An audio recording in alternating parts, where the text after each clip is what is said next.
శాంతాకారం భుజగశయనం పద్మనాభం సురేశం విశ్వాకారం గగన సదృశం మేఘవర్ణం శుభాంగం లక్ష్మీకాంతం కమలనయనం యోగి హృద్యాన గమ్యం వందే విష్ణుం భవభయహరం సర్వలోకైకనాథం. రేపే కార్తీక శుద్ధ ఏకాదశి. ఎంతో పవిత్రమైన విశేషమైన రోజు.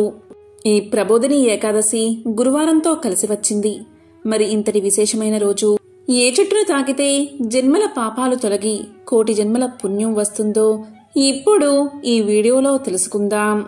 ఈ ప్రబోధిని ఏకాదశి రోజే శ్రీ మహాలక్ష్మికి వివాహం జరిగిన రోజుగా భావిస్తారు. ఉద్దాన ఏకాదశి నాడే దేవదానవులు పాలసముద్రాన్ని చిలికినట్లు పురాణాలు చెబుతున్నాయి. మహాభారత యుద్ధంలో భీష్ముడు ఈ ఏకాదశి నాడే అస్త్ర సన్యాసం చేసి అంపశయ్య మీద శయనించాడు. యాజ్ఞవల్క మహర్షి ఈ రోజే జన్మించారు. ఈ రోజున ఉపవాసముండి విష్ణువును పూజించి రాత్రి జాగరణ చేసి మర్నాడు ద్వాదశి గడియలు ఉండగాని విష్ణు పూజ చేసి పారణ చేసి అంటే భోజనం చేసి వ్రతాన్ని ముగించాలి. ఈ ప్రబోధిని ఏకాదశి వ్రతాన్ని ఎవరు ఆచరించాలి అంటే గృహస్థులు అందరూ ఆచరించాలి. ఈ ఏకాదశి దీక్షకు ఉపవాసమే ప్రధానమని గరుడ పురాణం కూడా తెలియచేస్తుంది. అంటే ఉపవాసం, దానం, హరిపూజ అనేవి ఏకాదశి వ్రతం యొక్క ముఖ్యమైన విషయాలు.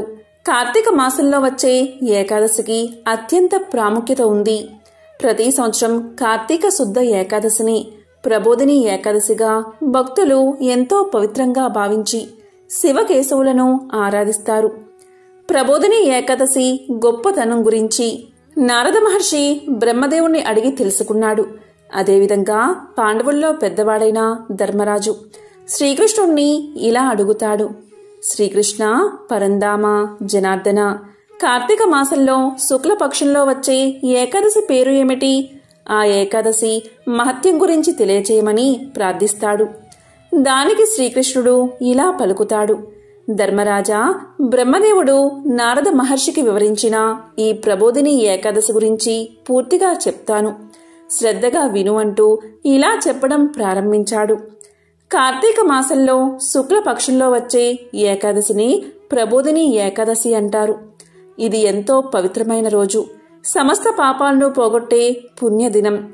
గంగానదితో పాటు సమస్త పుణ్యతీర్థాలు పోగొట్టే పాపాలంటిని ఈ ఒక్కరోజు ఉపవాస దీక్ష తీసుకుంటే సమస్త పుణ్య తీర్థాల్లో స్నానం చేస్తే ఎంత పాపం తొలగిపోతుందో. కేవలం ఈ రోజు ఉపవాస దీక్షను తీసుకుంటే అలాంటి ఫలితం మీకు కనబడుతుంది. అంతటి శక్తి ఈ ప్రబోధిని ఏకాదశికి ఉంది. ఒకసారి భగీరథుడు మహా తపస్సు చేసి గంగానదిని భూమి మీదకు తీసుకువచ్చాడు. అప్పుడు గంగానది, నేను ప్రబోధిని ఏకాదశి రోజు వరకు పాపాలు పోగొడతాను అని చెబుతుంది.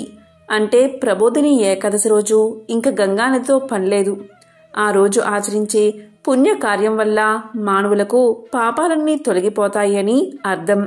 ఈ ఏకాదశి మహత్యం గురించి బ్రహ్మదేవుడికి నారద మహర్షికి మధ్య జరిగిన సంభాషణ స్కాంద పురాణంలో కనిపిస్తుంది. కార్తీక శుద్ధ ఏకాదశి పాపాలను హరిస్తుంది. 1000 అశ్వమేధ యాగాలు, 100 రాజసూయ యాగాలు చేసిన పుణ్యం లభిస్తుంది. కొండంత పత్తిని ఒక చిన్న నిప్పురవ్వ ఎలా కాల్చి బూడిద చేస్తుందో అలాగ ఒక జీవుడు తన 1000 జన్మల్లో చేసిన పాపాలను కాల్చివేస్తుంది. ఈ ఏకాదశి ఉపవాస వ్రతం ఈరోజు చిన్న మంచి పని అంటే ఏ పుణ్యకార్యం చేసినా అది మేరు పర్వతానికి సమానమైన పుణ్య ఫలితాన్ని ఇస్తుంది. ఈ ఏకాదశి వ్రతాన్ని చేసిన వారికి సాధించలేనివి ఏమీ ఉండవు. ఈరోజు ఉపవాసం ఉన్నవారికి ధాన్యం, సంపదలు, ఉన్నత స్థానం కలగడంతో పాటు పాప పరిహారం జరుగుతుంది. పుణ్యక్షేత్ర దర్శనాలు, యజ్ఞయాగాలు, వేదం చదవడం వల్ల కలిగిన పుణ్యానికి 1,000,000 రెట్ల పుణ్యం ఒక్కసారైనా ఈ ఏకాదశి ఉపవాస వ్రతం చేసిన వారికి లభిస్తుంది అని బ్రహ్మదేవుడు నారదునితో పలుకుతాడు.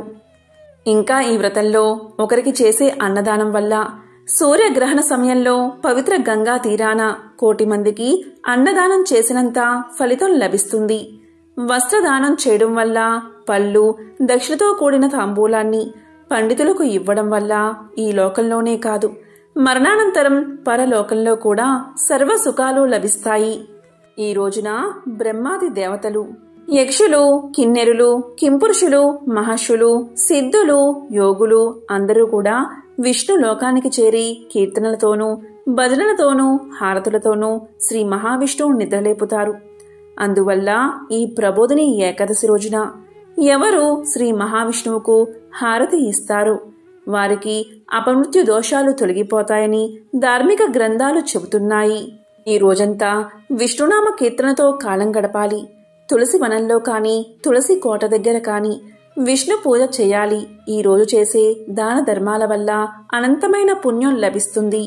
ఈ రోజు ఉపవాసం చేయకపోయినా ప్రబోధిని ఏకాదశి రోజు ఉపవాసం చెయ్యాలి అని మనసులో ఒక్కసారైనా అనుకుంటే చాలు. 1000 జన్మల పాపాలు తొలగిపోతాయి. కాని ఉపవాసం ఉంటేనే పూర్తి ఫలితం వస్తుంది.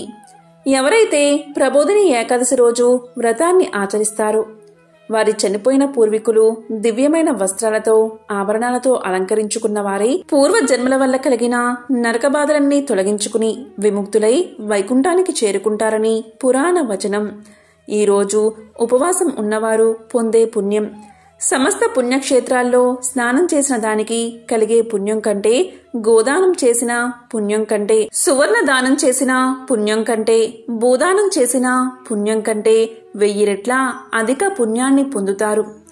ప్రబోధిని ఏకాదశి రోజు ఏకాదశి వ్రతాన్ని ఆచరించిన మానవుడి జన్మ సార్థకమైనట్లే. అలాంటి వారి ఇంటియందు 3 లోకాలలోని పవిత్ర తీర్థాలన్నీ నివసిస్తాయి.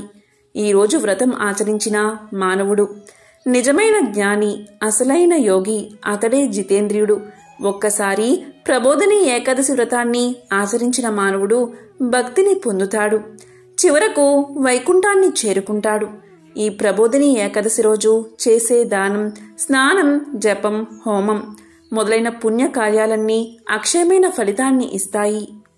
ఈరోజు విష్ణుమూర్తిని తులసీ దళాలతో పూజిస్తే 10,000 జన్మల్లో చేసిన పాపాలు తొలగిపోతాయి. అంతేకాదు ఈరోజు తులసి మొక్కలు నాటి నీరు పోస్తే అలాంటి వారు 1000 కోట్ల సంవత్సరాలు వైకుంఠంలో నివసిస్తారు. ఈరోజు శ్రీ మహావిష్ణువు ముందు దీపాన్ని వెలిగిస్తే కలిగే పుణ్యం అనంతం.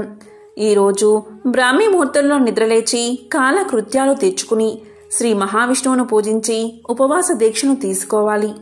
కాబట్టి ధర్మరాజా, ఈ ఏకాదశి వ్రత మహత్యాన్ని తెలుసుకున్నా, విన్నా, చదివినా 1000 గోవులను దానం చేసిన ఫలితం వస్తుందని శ్రీకృష్ణ పరమాత్మ ధర్మరాజుకు తెలియజేశాడు. ఏకాదశి తిథి ఎప్పుడు మొదలైంది అంటే నవంబర్ 22వ తేదీ రాత్రి 11:03 మొదలై నవంబర్ 23వ తేదీ రాత్రి 9:01 ముగుస్తుంది. నవంబర్ 23వ తేదీ సూర్యోదయ సమయంలో ఏకాదశి తిథి ఉంది కాబట్టి ఈ రోజుని అంటే నవంబర్ 23వ తేదీని ప్రబోధిని ఏకాదశి. ఏకాదశి వ్రతాన్ని పాటించేవారు ఏకాదశి ముందు రోజు అంటే దశమి రోజు సాయంత్రం అల్పాహారం తీసుకోవాలి. ఇక ఏకాదశి రోజు ఉదయమే స్నానం చేసి ఇంటిని శుభ్రం చేసుకుని పూజాగదిని శుభ్రం చేసుకుని స్వామివారిని ధూపదీప నైవేద్యాలతో పూజించాలి. ఇక ఆ రోజంతా ఉపవాసం ఉండాలి. ఆ తర్వాత అంటే మరుసటి రోజు ద్వాదశి రోజు మళ్ళీ స్వామిని పూజించి ద్వాదశి గడియలు ముగిసేలోగా పారణ చేయాలి. మరి ఆ ద్వాదశి పారణ సమయం వచ్చేసి నవంబర్ 24వ తేదీ ఉదయం 6:51 నుంచి 8:57 లోపు పారణ చేయాలి. అంటే స్వామిని పూజించి ధూపదీప నైవేద్యాలు సమర్పించి పారణ సమయం ముగిసేలోగా ఎవరికైనా ఒక సద్బ్రాహ్మణుడికి భోజనం పెట్టి ఉపవాసాన్ని పాటించిన వారు భోజనం చెయ్యాలి. దీనినే ద్వాదశి పారణ అంటారు. ద్వాదశి పారణ చేస్తేనే ఏకాదశి వ్రతం చేసిన ఫలితం వారికి దక్కుతుంది.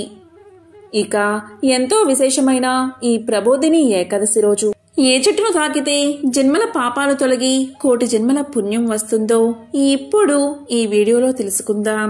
శాస్త్రాల ప్రకారం విష్ణువు దేవశయన ఏకాదశి రోజున నిద్రపోయి మళ్ళీ ఈ ప్రబోధిని ఏకాదశి నాడు మేల్కొంటాడు. ప్రబోధిని ఏకాదశి రోజు ఈ చెట్టును తాకితే చాలు జన్మల పాపాలు తొలగిపోతాయి. అదే కదంబ వృక్షం. కదంబ వృక్షం శ్రీకృష్ణుడికి చాలా ప్రీతికరమైనది. శ్రీకృష్ణుడి కోసం ఎంతో ఆశగా ఎదురుచూస్తున్న గోపికలు కృష్ణుడు కనిపించకపోవడంతో తల్లడిల్లిపోయారని, కృష్ణుడు వారికి కదంబ వృక్షం కింద వేణువు వాయిస్తూ కనిపించాడని పురాణాలు చెబుతున్నాయి. కృష్ణుడికి కదంబ వృక్షము అంటే ఎంతో ఇష్టమని, అందుకే కదంబ వృక్షానికి బొట్టు పెట్టి ఈ ఏకాదశి రోజు పూజలు చేస్తే పుణ్యఫలం లభిస్తుందని శాస్త్రవచనం. మరి ఏం చెయ్యాలి అంటే, ప్రబోధిని ఏకాదశి రోజు కదంబ వృక్షానికి పసుపు రాసి బొట్టు పెట్టి పుష్పాలను సమర్పించి పూజించాలి. ఇలా కదంబ వృక్షాన్ని పూజిస్తే జీవితంలో సుఖశాంతులు, ఐశ్వర్యం లభిస్తాయి. అందుకే కార్తీక మాసంలోని ప్రబోధిని ఏకాదశి నాడు ఖచ్చితంగా కదంబ వృక్షాన్ని పూజించాలి. కదంబ వృక్షం చుట్టూ 11 సార్లు ప్రదక్షిణ చెయ్యాలి. కదంబ వృక్షము అంటే ఆ పార్వతీదేవికి కూడా ఎంతో ప్రీతికరమైన వృక్షం. ముఖ్యంగా ఈ ప్రబోధిని ఏకాదశి రోజు కదంబ వృక్షాన్ని పూజించడం వల్ల జీవితంలోని కష్టాలు తొలగిపోతాయి, సుఖశాంతులు కలుగుతాయి. కదంబ వృక్షాన్ని రుద్రాక్షాంబ అని కూడా పిలుస్తారు. ఇది ఆకులు రాల్చదు, ఎప్పటికీ ఆకుపచ్చగా ఉంటుంది, నీడను ఇస్తుంది, అడవుల్లో ఎక్కువగా పెరుగుతుంది. దీని పువ్వులు గుండ్రంగా ఉంటాయి. దీని పుష్పాల నుంచి అత్తర్లు కూడా తయారు చేస్తారు. దీని కలపను బొమ్మల తయారీకి ఉపయోగిస్తారు. ఉత్తర భారతంలో దీన్ని కృష్ణ వృక్షమని, దక్షిణ భారతంలో పార్వతీ వృక్షమని పిలుస్తారు. ఈ వృక్షానికి కృష్ణుడికి చాలా సంబంధం ఉంది. రాధాకృష్ణుల ముచ్చట్లు ఈ వృక్షపు నీడలోనే జరిగాయి అంటారు. అందుకే కృష్ణ వృక్షం అంటారని పురాణాలు చెబుతున్నాయి. దక్షిణాదిలో అమ్మవారిని కదంబ వనవాసిని అంటారు. కదంబ వృక్షానికి ఓం శక్తి రూపిణ్యే నమః అనే మంత్రంతో పూజ చేస్తే రోగ నివారణ జరుగుతుంది. గ్రహదోషాలు తొలగించుకోవడానికి అమ్మవారి స్వరూపమైన ఈ కదంబ వృక్షానికి పసుపు, కుంకుమ, పూలతో అర్చన చెయ్యాలి. అలా పూజ చేసి తరువాత పెరుగన్నాన్ని నివేదించాలి. దీని ఆరోగ్య ప్రయోజనాలు తెలిస్తే మీరు ఆశ్చర్యపోతారు. రక్తంలో చక్కెర స్థాయిలను అదుపు చేస్తుంది. అనేక అధ్యయనాల ప్రకారం కదంబ చెట్టు ఆకులు, బెరడు, వేళ్లు రక్తంలో చక్కెర స్థాయిలను తగ్గించడంలో ప్రభావవంతంగా పనిచేస్తాయి. ఈ చెట్టు ఆకులు మెథనాలిక్ సారాన్ని కలిగి ఉంటాయి. ఇవి రక్తంలో అధిక చక్కెర స్థాయిలను తగ్గించడంలో ప్రయోజనకరంగా ఉంటుంది. నొప్పి నివారణకు కదంబ చెట్ల ఆకులు బాగా పనిచేస్తాయి. ఇవి నొప్పిని, మంటలను తగ్గిస్తాయి. కదంబ చెట్టు ఆకులను క్లాత్లో పెట్టి శరీరంలోని బాధిత ప్రాంతంలో గట్టిగా కట్టి నొప్పి తగ్గించవచ్చు. Anti microbial, anti fungal agent. పురాతన కాలంలో చర్మ వ్యాధుల చికిత్సకు దీనిని యాంటీ మైక్రోబియల్ ఏజెంట్గా ఉపయోగించేవారు. కదంబ చెట్టులో క్లోరోజెనిక్ ఆమ్లం ఉంటుంది. ఇది ఒక రకమైన యాంటీ హెపటోటాక్సిక్. అనేక అధ్యయనాల ప్రకారం కదంబ చెట్టు సారం కాలేయ ఆరోగ్యాన్ని మెరుగుపరచడానికి ప్రయోజనకరంగా ఉంటుంది. ఊబకాయం తగ్గించడంలో సహాయపడుతుంది. కదంబ చెట్టు మూలసారం ఊబకాయాన్ని తగ్గిస్తుంది. కదంబం ఒక రకమైన యాంటీ ట్యూమర్ చర్యను ఉత్పత్తి చేస్తుంది. దీని ఉపయోగం ప్రోస్టేట్ క్యాన్సర్, రొమ్ము క్యాన్సర్, పెద్దపేగు క్యాన్సర్ సహా అనేక రకాల క్యాన్సర్లను తగ్గిస్తుంది. ఇది కణాల పెరుగుదలను పరిమితం చేస్తుంది. అవి పెరగకుండా నిరోధిస్తుంది. కాబట్టి ఎంతో విశేషమైన ఈ ప్రబోధిని ఏకాదశి రోజు మీకు దగ్గరలో కదంబ వృక్షం ఉంటే ఆ వృక్షం దగ్గరకు వెళ్లి ఆ వృక్షం చుట్టూ 11 ప్రదక్షిణలు చేసి నమస్కారం చేసుకుని ఆ వృక్షం దగ్గర దీపారాధన చేసి మీ మనసులోని కోరికను విన్నవించుకుని ఆ లక్ష్మీనారాయణలా అదేవిధంగా శివపార్వతుల అనుగ్రహాన్ని పొందండి. ఓం నమో నారాయణాయ. ఓం నమో భగవతే వాసుదేవాయ.